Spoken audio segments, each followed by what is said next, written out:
My boyfriend cheated on me with his roommate, who he swore was like a sister. I woke up in his best friend's bed with his grandmother's ring on my finger. I'd been dating Blake for 2 years and everyone kept telling me I was too good for him, but I thought they were just jealous. Blake was a bartender who played guitar in a cover band on weekends and had this female roommate named Tessa, who he swore was just like a sister to him.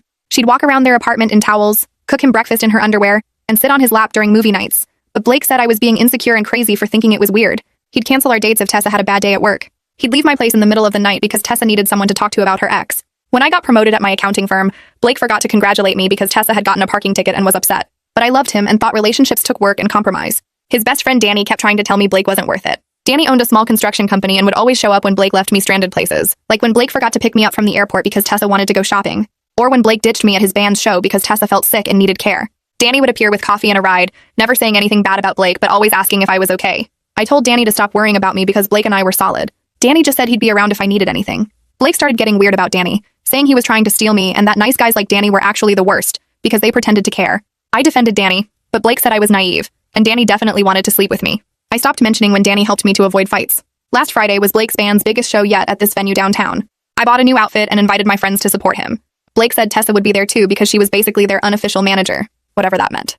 I got there early to get a good spot and saw Blake's car already in the lot. I went backstage to wish him luck and found him in the green room with Tessa on top of him, both half-dressed. Blake saw me and actually said it wasn't what it looked like. Tessa smirked and said now I knew why Blake kept her around. Blake tried to explain that Tessa was just helping him relax before the show, and that it meant nothing, and I was overreacting as usual. I left and went straight to the bar across the street. Started taking shots of tequila like they were water because I couldn't believe I'd wasted 2 years on someone who was obviously sleeping with his roommate the entire time. Danny showed up after an hour. He said Blake texted the group chat that I'd gone crazy and stormed off for no reason. Danny knew that wasn't true and came looking for me. I was absolutely destroyed by that point, crying and drunk and saying I was so stupid for not seeing what everyone else saw. Danny tried to get me to eat something, but I kept ordering more drinks. I remember telling Danny he was right about everything, and I should have listened.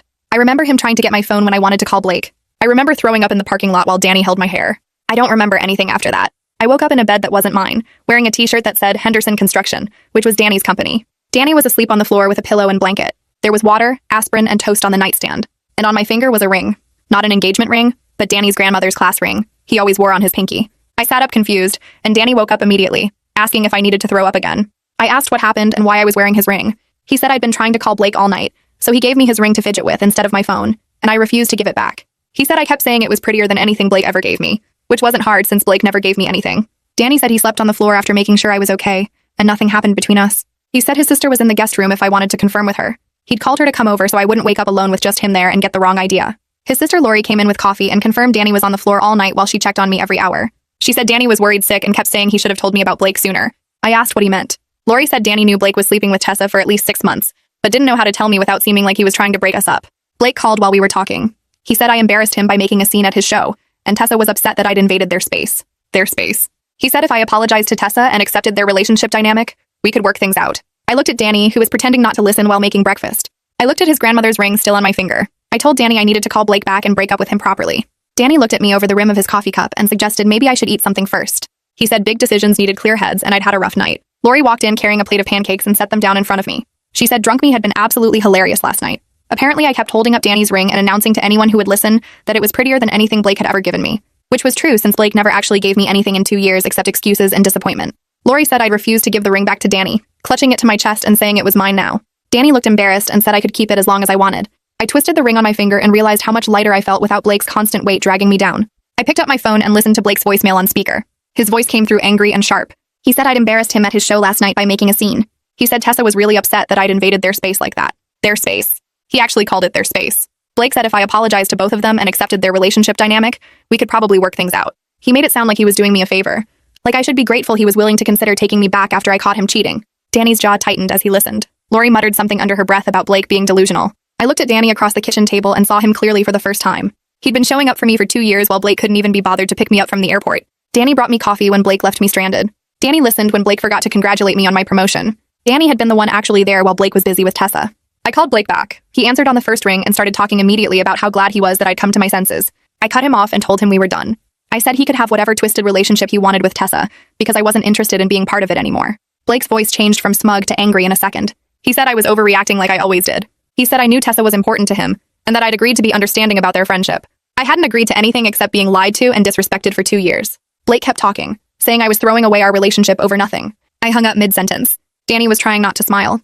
Lori actually cheered and said she'd been waiting 2 years for me to dump that loser. She high-fived me across the table and said this called for celebration pancakes, which apparently were different from regular pancakes because they tasted like freedom. I realized I still had a key to Blake's apartment and he had one to mine. We needed to exchange belongings and keys before this got messier. Danny offered to go with me to Blake's place so I wouldn't have to face him alone. Lori said she'd go to my apartment in case Blake showed up there trying to get his stuff or cause drama. She said she'd been waiting for an excuse to tell Blake exactly what she thought of him. We finished breakfast and I borrowed some of Lori's clothes since mine from last night smelled like tequila and regret. Danny grabbed his truck keys and we headed out. The drive to Blake's apartment felt different from all the times I'd made this trip before. I wasn't nervous about what mood Blake would be in, or whether Tessa would be there making snide comments. I just wanted to get my things and be done with both of them. We pulled up outside Blake's building and I saw his car in the lot. Danny parked and asked if I wanted him to come up with me. I said yes because I didn't trust Blake not to try manipulating me if I went alone. We walked up to the second floor and I knocked on the door. Tessa answered wearing Blake's shirt and nothing else. She was smirking like she'd won some kind of prize. I handed her Blake's key and asked for my stuff. But Tessa leaned against the doorframe and said Blake had already taken my things to my apartment about an hour ago. She said he figured I'd come crawling back once I calmed down and realized what I was giving up. I asked what exactly I was giving up. Tessa's smirk got wider and she said a guy who knew how to have fun and didn't expect her to be boring and jealous all the time. Danny stepped forward and said we were leaving. Tessa called after us that Blake would be better off without someone as uptight as me anyway. We drove to my apartment and found black trash bags on my doorstep. Blake had dumped my belongings outside like I was garbage he was throwing away. Lori was already there and had started bringing bags inside. She looked furious and said she couldn't believe Blake had the nerve to treat my things this way. We carried everything in and I started going through the bags. My clothes were wrinkled and shoved in without any care. My books had bent covers. My toiletries from his bathroom were thrown in loose without caps, leaking everywhere. I found the 3 things Blake had given me over 2 years. A cheap necklace from a mall kiosk for my birthday. A coffee mug with a stupid joke on it for Christmas. A keychain from some bar his band played at. He'd taken them all back. Danny watched me pull out the items and said quietly that his grandmother's ring was still on my finger. He said I could keep it as long as I wanted. It meant more to me than anything Blake had ever given me anyway. My phone rang and I saw it was Savannah from work. She said she'd heard through friends about what happened at Blake's show last night. She wanted to make sure I was okay. I told her the whole story about finding Blake with Tessa and getting drunk and waking up at Danny's place. Savannah said she never liked Blake anyway. She said she always thought I deserved way better than some bartender who couldn't even remember my promotion. She said the whole office had been talking about how Blake didn't show up to the company party I'd invited him to last month because Tessa needed him to help her move furniture. Savannah said everyone thought I was too good for him, but nobody wanted to say anything because I seemed happy. I told her I wasn't happy. I was just used to making excuses for him. Savannah invited me to her place for dinner with some friends from work. She said I needed to be around people who actually appreciated me, instead of sitting around feeling sorry for myself. I agreed and asked what time. She said 6 o'clock, and to bring Danny if he wanted to come. I looked at Danny, who was helping Lori fold my clothes properly and put them away. I asked if he wanted to go to dinner at Savannah's. He said sure, if I wanted him there. We finished organizing my apartment and Danny drove me to Savannah's place across town. She lived in a nice complex with a pool and actual parking spaces. We walked up to her door and I knocked. Savannah opened it and immediately pulled me into a hug. Then she saw Danny behind me and grabbed his arm, pulling him inside too. She said anyone who treated me this well was absolutely welcome in her home. Inside Savannah's apartment, 4 women from my accounting firm sat around a dining table covered with pizza boxes and wine bottles. Savannah introduced me to Michelle from Accounts Payable, Jenna from Tax Prep, and Kira from HR. Danny stood awkwardly near the door until Savannah grabbed his arm and pulled him to the couch. Michelle immediately launched into a story about her ex who maxed out 3 credit cards buying gifts for his side girlfriend. Jenna topped that with her ex who faked a business trip to Vegas but actually took his coworker to Hawaii. Kira said her ex borrowed her car to help his sick mother, but she found receipts for a hotel room and dinner for 2. Everyone looked at me and I told them about finding Blake with Tessa in the green room. Michelle slammed her wine glass down and said Blake sounded like trash.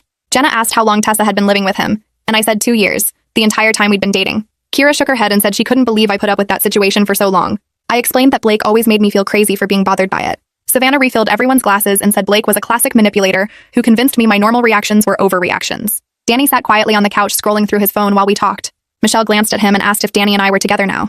I said no and felt my face get hot. Danny looked up from his phone and also said no. Savannah gave me this look that said she didn't believe either of us. The conversation moved on to other topics, but I kept noticing Danny watching me from across the room. The next week I threw myself into work, staying late to finish reports and avoid going home to my empty apartment. Danny texted me every morning asking if I needed coffee. His sister Lori invited me to her place for dinner twice. Blake's texts started showing up constantly. Long paragraphs about how I ruined his band's biggest opportunity by causing drama before their show. Messages saying Tessa understood him in ways I never did because she actually supported his music career. Rants about how his bandmates were mad at him because venue owners heard about the backstage incident. I deleted each message without responding, but they kept coming. One night I was at Danny's place helping him pick out new tile for his bathroom remodel when my phone buzzed with another Blake essay. This one said the band might break up because nobody wanted to work with him anymore, and it was all my fault for making a scene. Danny saw my face and asked what was wrong. I showed him the message and he read it with his jaw clenched. He asked if I wanted him to talk to Blake, but I said no. Danny said Blake had no right to blame me for consequences of his own actions. I agreed, but the messages still bothered me. 3 days later, Blake sent a text saying he might consider taking me back if I posted an apology on social media. He wanted me to say I overreacted and misunderstood his relationship with Tessa. He said if I did that publicly, his reputation could recover, and we could start fresh. I stared at my phone screen feeling something shift inside me. Danny was making breakfast in his kitchen, and I walked over to show him. He read it and his face went red. He asked if I was okay, and I realized I wasn't hurt anymore. Just angry. Really angry that Blake thought he could cheat on me for months and then demand I apologize for catching him. I blocked his number right there while Danny watched. He smiled and said good. I felt lighter than I had in days. Danny called me the next afternoon and asked if I wanted to see his office. He said his business partner would be there and I could meet the guy who put up with him every day. I drove to Henderson Construction on the south side of town. The office was in a small building with trucks parked outside.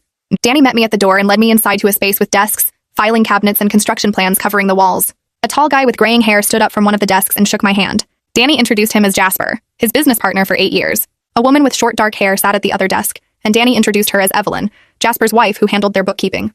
Evelyn stood up and hugged me like we were old friends. She said Danny had talked about me for years, and she was so glad I finally dumped the musician. I laughed nervously, and Danny looked embarrassed. Jasper showed me around the office while explaining their current projects. They had 3 houses under construction, and 2 bathroom remodels starting next month. Evelyn asked if I wanted coffee, and I said yes. She poured 2 cups and told Jasper and Danny to go look at blueprints or something. Evelyn led me to a small break room with a table and chairs. She sat down across from me and said she needed to tell me something. I sipped my coffee and waited. She said Danny had been in love with me since the day Blake introduced us 2 years ago. She said he never said anything because I was with Blake, and Danny didn't want to be that guy who tried to steal his friend's girlfriend. She said watching me stay with Blake while he treated me badly nearly killed Danny. She said this past week with me around the office and at his house was the happiest she'd seen Danny in 2 years. I sat there holding my coffee cup and didn't know what to say. Evelyn patted my hand and said she just wanted me to know, because life was too short to waste time not knowing how people really felt. She stood up and went back to her desk like she hadn't just turned my entire world sideways. I started noticing things about Danny I'd somehow missed before. How he always brought me coffee exactly the way I liked it without asking. How he remembered details about my work projects and asked about them days later. How he actually listened when I talked about spreadsheets and tax codes instead of his eyes glazing over like Blake's always did. These weren't new things. Danny had been doing them for 2 years. I was just too focused on making things work with Blake to see what was right in front of me. I caught myself watching Danny while he worked on his laptop at the coffee shop near my apartment. He looked up and smiled, and I felt something warm spread through my chest. This was different from anything I felt with Blake. This felt steady and real and safe. 2 weeks after leaving Blake, I ran into his bandmate at the grocery store, the drummer whose name I could never remember. He stopped his cart next to mine in the produce section and said he was sorry about what happened. He said the whole band knew about Blake and Tessa. He said they all felt bad watching Blake treat me like garbage, but nobody knew how to tell me. He said they were actually relieved I was gone because Blake had been impossible to work with lately. He kept canceling practices to hang out with Tessa and showing up late to gigs. The drummer said half the band wanted to kick Blake out, but they'd been playing together for 5 years and it was complicated. I thanked him for apologizing and started to push my cart away. The drummer stopped me and said I should know Blake was telling everyone a different story. He said Blake claimed I cheated on him with Danny and that's why we broke up. He said Blake was painting himself as the victim who got betrayed by his girlfriend and best friend. I felt my hands grip the cart handle so hard my knuckles turned white. The drummer said not to worry because nobody believed Blake's version anyway. Everyone knew Blake was full of it. But I was still furious that Blake was rewriting history to make himself look better. I thanked the drummer again and finished my shopping in a rage. That night, I sat on my couch staring at my phone. I opened social media and typed out a simple statement. Blake and I broke up because he was unfaithful, and I'm moving forward with my life. I hit post before I could second guess myself. Within an hour, 3 of Blake's friends sent me private messages. One said he walked in on Blake and Tessa making out at a party 6 months ago. Another said she saw them leaving a hotel together last summer. The third said Blake brought Tessa to his birthday dinner and introduced her as his girlfriend while I was out of town for work. All 3 said they would back up my story if I needed them to. I screenshotted the messages and saved them just in case. My phone rang from a number I didn't recognize. I almost didn't answer, but something made me pick up. Blake's voice came through screaming that I was ruining his reputation. He said Tessa was really upset about people judging them. He said I had no right to post about our private business on social media. I let him yell for a minute, then cut him off. I said he ruined his own reputation by cheating and lying about it. I said if Tessa was upset, she should have thought about that before sleeping with someone else's boyfriend. Blake started to argue, but I hung up and blocked that number too. My hands were shaking, but I felt good. Really good. Like I'd finally taken back some control over my own story. A month passed. Danny called and asked if I wanted to get dinner at this Italian place downtown. He said it was to celebrate 1 month since I left Blake, which seemed like a weird thing to celebrate, but also kind of sweet. I put on a dress and actually felt excited about going out, which hadn't happened in forever. Danny picked me up right on time, which was still new enough to surprise me. We got a table by the window and ordered wine. Danny kept fidgeting with his napkin, folding it and unfolding it while we looked at the menus. I asked if he was okay, and he said he was just nervous. I asked why he'd be nervous around me after spending basically every day together for a month. He took a breath and said, Evelyn told him she talked to me about his feelings. My stomach did this little flip. I put down my menu and looked at him. I said I'd been thinking about what Evelyn said a lot. I told him I realized he'd been the best part of my life for 2 years. He showed up for every important moment while Blake couldn't even remember my promotion. He drove me to the airport at 5 in the morning when I had business trips. He brought me soup when I was sick. He listened to me complain about difficult clients at work, and actually remembered their names when I mentioned them weeks later. I said I'd been an idiot not to see what was right in front of me this whole time. Danny reached across the table and took my hand. I noticed I was still wearing his grandmother's ring. It had become such a part of me that I forgot it was there most of the time. Danny looked at the ring and then at me. He said he gave me that ring because even drunk me knew I deserved something beautiful. He said he'd wanted to give me everything for so long but didn't know how to tell me without ruining our friendship or making things weird. He said watching me with Blake was torture, But he stayed close because he couldn't stand the thought of not being in my life at all. I squeezed his hand and told him I wanted to try this. Really try. He smiled bigger than I'd ever seen him smile. We finished dinner and he drove me home and kissed me goodnight at my door. It was different from kissing Blake. It felt safe and exciting at the same time. We started dating officially after that. It was completely different from being with Blake. Danny showed up when he said he would. If we made plans for 7, he was there at 7, not 9:30 with some excuse about band practice running late. He remembered things I told him, like how I mentioned loving this specific coffee shop across town, and he surprised me by taking me there on a Saturday morning. He treated me like I mattered. He asked about my day and actually listened to the answer. He met my friends and made an effort to remember their names and jobs. When I had a big presentation at work, he sent flowers to my office. Blake never sent me flowers once in 2 years. Savannah and my work friends loved Danny. They kept saying they knew this would happen. Savannah said she called it the night of her dinner party when she saw how Danny looked at me. My other coworker said anyone with eyes could see Danny was crazy about me, and Blake was an idiot. I invited Danny to Sunday dinner at my parents' house. My mom loved him immediately. She kept saying how polite he was, and how he actually helped clear the table without being asked. My dad talked to him about construction and business stuff. After dinner, my mom pulled me aside in the kitchen. She said this is what a real partner looks like. Someone who shows up and treats you with respect. She said she was sorry she didn't say something about Blake sooner, but she didn't want to push me away by criticizing my choices. I hugged her and told her I got there eventually. 3 months after Blake, I was genuinely happy for the first time in years. Danny and I planned a weekend trip to this cabin in the mountains. I realized while we were looking at places online that I never did anything like this with Blake. Every time I suggested a trip, Blake had band practice or Tessa needed help moving furniture or some other excuse. Danny and I actually booked the cabin and made real plans. We were going in 2 weeks and I was counting down the days. I saw on social media that Blake's band was playing at a bar across town. Danny noticed me looking at my phone and asked if I wanted to go prove I was over it. I looked up at him and said I didn't need to prove anything. I genuinely didn't care what Blake was doing anymore. I didn't wonder if he was thinking about me or if he regretted losing me. I didn't check his social media to see what he was posting. I was just done. Danny smiled and said that's when he knew I was really free. We were at his place one night watching some action movie on his couch.